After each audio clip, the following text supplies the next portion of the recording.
Pemirsa, Ketua Umum Partai Nasdem, Surya Paloh menyambangi kediaman pribadi Ketua Umum Partai Gerindra, Prabowo Subianto di Padepokan Garuda Yaksa, Hambalang, Bogor, Jawa Barat. Pertemuan itu menghasilkan kesepakatan antara kedua parpol, yakni menciptakan suasana pemilu 2024 yang damai, sejuk, dan rukun, meskipun kedua parpol memiliki arah politik yang berbeda.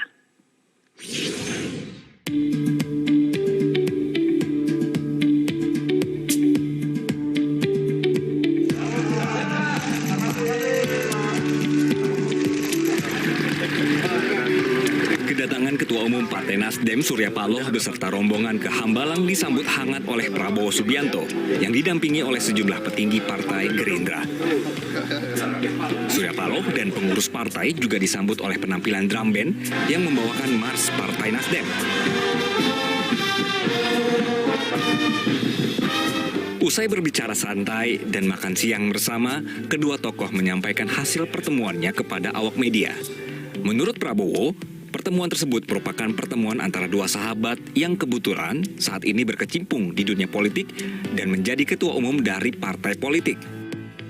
Prabowo menambahkan, keduanya sepakat untuk menghormati keputusan politik masing-masing terkait Pilpres 2024. Keduanya juga sepakat untuk menciptakan suasana pemilu yang damai, rukun, dan juga sejuk.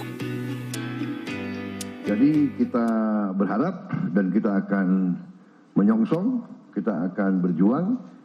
Nanti pemilu yang akan datang, pemilu yang damai, pemilu yang konstruktif, pemilu yang kualitasnya lebih baik dari yang dulu-dulu, dan pemilu selalu yang kita berharap adalah jujur dan adil.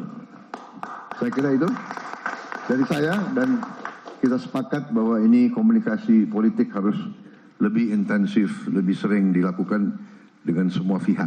Jadi saya terima kasih kunjungan ini, Pak Surya jauh-jauh dari Jakarta, ya, dari dalam arti bayangkan begitu jauh beliau ke sini, artinya kan ada niat, ya kan? Ada, bukan basa-basi, kira-kira begitu. Hal senada disampaikan Ketua Umum Partai Nasdem Surya Paloh. Surya Paloh menekankan pertemuan ini tidak sebatas membahas persoalan pemilu saja, namun juga bagaimana kelanjutan arah bangsa ini ke depan. Surya Paloh dan Prabowo sepakat untuk berada di garda terdepan menjaga pemilu damai, serta mengedepankan kepentingan nasional daripada kepentingan kelompok. Kami bertekad menjadi garda terdepan untuk menjaga suasana pemilu yang lebih stabil, yang lebih tenang. Nah, ini saya pikir kalau diperankan sungguh-sungguh, dilaksanakan, teraplikasi di lapangan, inilah merupakan sumbangan kontribusi yang cukup berarti yang bisa diperankan oleh Nasdem, Gerindra, ataupun dengan koalisi-koalisi yang kami bangun bersama. Baik Gerindra dengan koalisinya, Nasdem dengan koalisinya. Mas Bowo menyatakan pilihan boleh berbeda, tapi spirit semangat kebersamaan, menempatkan kepentingan nasional interest di atas kepentingan daripada kedua partai ini, itu komitmen kami. Dari semangat ini juga membantu kita semuanya. Agar apa? Agar kita menghadapinya dengan tenang. Kami ingin membawa suasana yang lebih sejuk, suasana semangat persahabatan, suasana yang membangun semangat kekitaan dan kebersamaan. Kami berjanji mudah-mudahan kami terjauhkan dari semangat untuk saling menyalahkan, apalagi memfitnah, mengadu domba satu sama lain. Kami mau berdamai dengan kondisi keadaan apapun untuk membangun Indonesia yang kita cintai. Pertemuan kedua tokoh bangsa menjadi silaturahmi balasan Surya Paloh setelah sebelumnya pada bulan Juni 2022 lalu, Prabowo Subianto menyambangi Nasdem Tower di Jakarta. Tim Liputan MGN.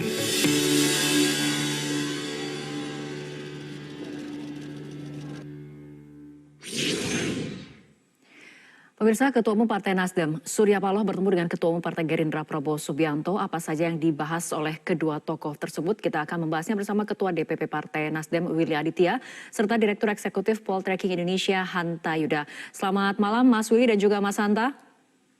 Selamat malam. Malam Fitri, malam Mas Hanta. Mas Hanta, Nasdem dan juga Gerindra ini kan memiliki arah politik yang berbeda, tapi menurut Anda bagaimana dampak pertemuan antara kedua tokoh ini, Ketua Umum Nasdem dan juga Ketua Umum Gerindra terhadap iklim politik dan juga peta politik jelang pemilu? Saya kira dampaknya tentu saja positif ya. Hampir sulit untuk mencari dampak negatifnya.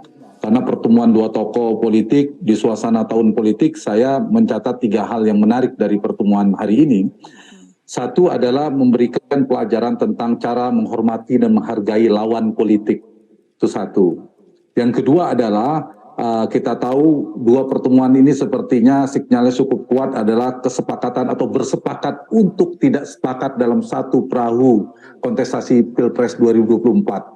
Dan kita tahu kedua partai ini punya kandidatnya masing-masing sudah cukup jelas arahnya, satu Anies Baswedan, yang satu Prabowo Subianto.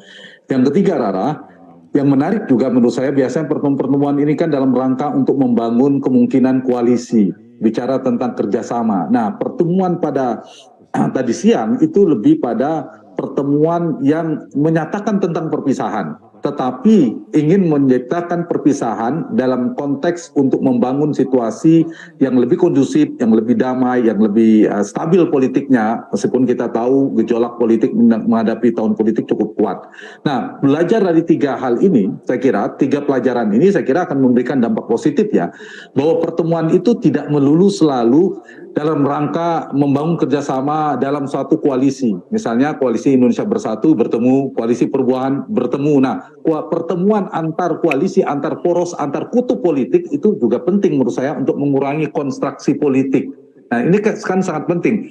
Kalau elit politiknya bertemu dalam kontestasi tetapi mereka bertemu juga, saya kira itu akan memberikan gambaran ya, tontonan potret yang positif bagi pengikut para pendukung capres maupun pendukung partai di bawah.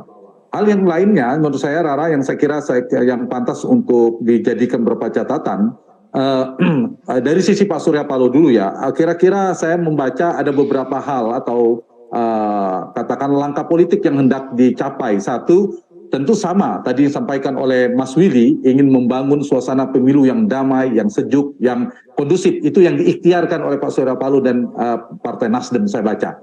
Yang kedua, Pak Surya saya kira berusaha untuk meredam ya, tanda kutip, gejolak koalisi dengan cara membangun silaturahmi dengan petinggi parpol yang di luar, yang posisinya secara diametral, berpotensi diametral dalam makna berseberangan poros koalisinya. Jadi berusaha untuk meredam gejolak-gejolak yang kontraproduktif. Ini juga positif tentunya. Nah, yang ketiga adalah Pak Surya Paloh saya kira berusaha ingin ini ya, berdamai, tanda petik lagi-lagi saya menggunakan kata kutip, yaitu berdamai dengan pemerintah karena untuk menghindari komplikasi politik di mana kita tahu Partai Nasdem memilih akan mendukung Pak Anies Baswedan dengan mengusung narasi perubahan, tetapi di saat yang sama kita tahu meskipun terpisah Partai Nasdem sedang berada di dalam pemerintahan. Nah, kondisi ini tentu tidak sulit untuk menghindari akan muncul komplikasi politik, hal-hal gejolak bahkan di koalisi dan seterusnya. Nah, ikhtiar itu saya kira yang sedang dibangun selain ingin meredam gejolak tetapi juga berdamai tanda kutip dengan pemerintahan dalam konteks ini.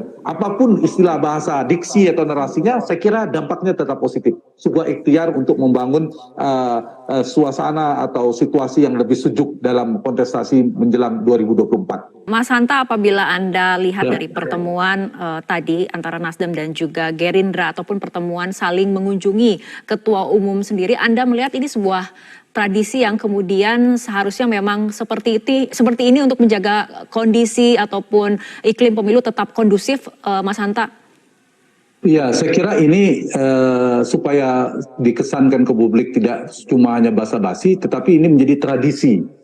Bagaimana ini sudah dimulai, tetapi sampai dengan pemilu nanti, pertemuan semacam ini antar kutub politik, antar poros koalisi itu saling bertemu menurut saya untuk membangun kondusivitas, mengajak para pengikut untuk mengikuti aturan pemilu secara demokratis, damai, dan seterusnya. Saya kira positif ya. Dan dimulai oleh Pak Prabowo dan Pak Surya Paloh pada hari ini yang berpotensi berseberangan secara koalisi, tetapi saya kira bertemu. Meskipun kita tahu pertemuan tidak hanya bicara tentang mereka berada di poros yang berbeda, tetapi di berbagai macam pertemuan para tokoh politik, elit politik tentu ada persamaan pasti isu yang bisa dibicarakan. Salah satunya tadi ya soal isu penundaan pemilu, isu tentang sistem pemilu. Nah ini saya kira akan menjadi titik temu meskipun berada di potensi koalisi yang berbeda. Itu saya kira Raram yang menjadi hal yang positif dan yang paling penting yang ditangkap oleh publik bahwa pertemuan itu ini pertandingan yang bisa berakhir. Peta politik berubah.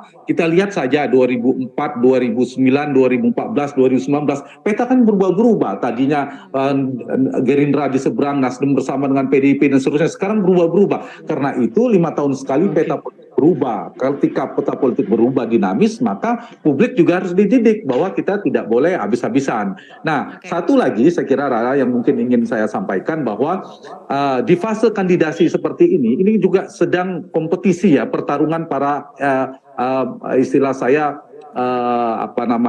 semacam pertarungan para kingmaker. Kingmaker itu ada 2. Di dalam makna netral ya, tidak selalu kingmaker itu negatif, semua punya potensi. Kita kan melihat ini akan ada capres A, B, C, 1, 2, 3, tapi kan ini para yang ingin mengusung. Kingmaker itu ada 2, para elit politik yang berpotensi memegang tiket politik, atau dia tidak harus ketua umum partai tetapi dia menguasai partai politik. Saya kira dalam hal ini Pak Surya Paloh adalah salah satu kingmaker kuat di Indonesia. Pak Prabowo meskipun capres juga sekaligus menjadi kingmaker. Kemudian ada Pak Jokowi dengan KIB-nya, ada Ibu Megawati, ada Pak SBY. Ini orang-orang kingmaker politik, elit politik yang saya kira memberi contoh dengan pertemuan-pertemuan semacam ini menjadi positif, menjadi memberikan semacam ikhtiar mereka lah untuk memberikan gambaran bahwa boleh bertarung semua para kingmaker elit politik ini.